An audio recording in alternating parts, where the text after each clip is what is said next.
ده فلوج يوم في حياة راجعة من الشغل. النهاردة كان يوم بجد مليان جدا، سواء في الشغل أو بعد الشغل، ولسه اليوم مخلصش والله. باين الزحمة ولا باين أكتر؟ أنا روحت كالعادة بلبس الشغل، كان عندي غسيل على الحبل، لميت وطبقته ودخلت على المطبخ. وكان عندي سؤال مهم بجد، هو انتوا بتعملوا ايه مع الراجل اللي بيجي يرمي هدومه على الكرسي، سواء على كرسي انتريه كرسي سفرة؟ بتعملوا ايه معاه؟ المهم زي ما انتوا شايفين المطبخ حرفيا منظره ما يسرش. بدأت ارجع كل حاجة مكانها، ومحدش يقولي مطبخك صغير، انا عارفة، بس هو ده مطبخ الاسكان الاجتماعي.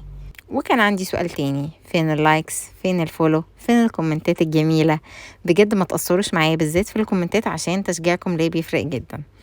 المهم انا بوريكم سريعا عملت ايه. نضفت الرخامات، وكان في شويه مواعين غسلتهم، ما شغلتش عليهم، غسلت الاطباق. لو عاوزين فيديو رغي اثناء غسيل المواعين قولولي. وعملت الغدا، كان رز وفاصوليا بيضة قرديحي، واتغدينا اللهم لك الحمد. وبس لسه يومي طبعا في شويه حاجات سحله، بس كله هيعدي. احكولي عملتوا ايه في يومكم النهارده؟ من اسباب السعاده عندي، واعتقد عند اي ست مصريه انا او اي ست في الدنيا، الترويق. بجد يعني دي اكتر حاجه بتقلي ممكن تحسس الواحده انه بالهدوء والسلام النفسي.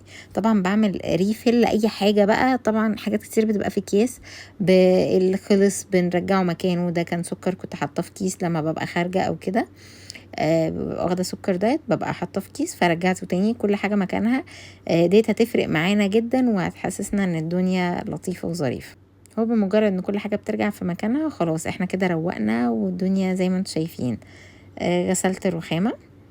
والله بجد احنا كستات غلابه، مجرد واحنا شايفين الرخامه بتبرق قدامنا كده خلاص احنا مش حاسين باي مشاكل، والدنيا زي الفل. وحاليا انا جاري البحث عن سوبر ماركت كبير يكون عامل عروض حلوه، لاني عندي حاجات كتير قوي عايزه ان انا اشتريها. فلو عندكم مقترحات لاماكن انتوا عارفين ان هي عامله عروض حلوه، اكتبوا لي في الكومنتس. ولو عاوزين اماكن انا كنت جبت منها حاجات قبل كده وعاملين عروض، ممكن تروحوا على المكان التاني هتلاقوها. وبس كده الفيديو النهارده خلص، ولكن استنوني في فلوجات وفيديوهات جديده، وباي باي.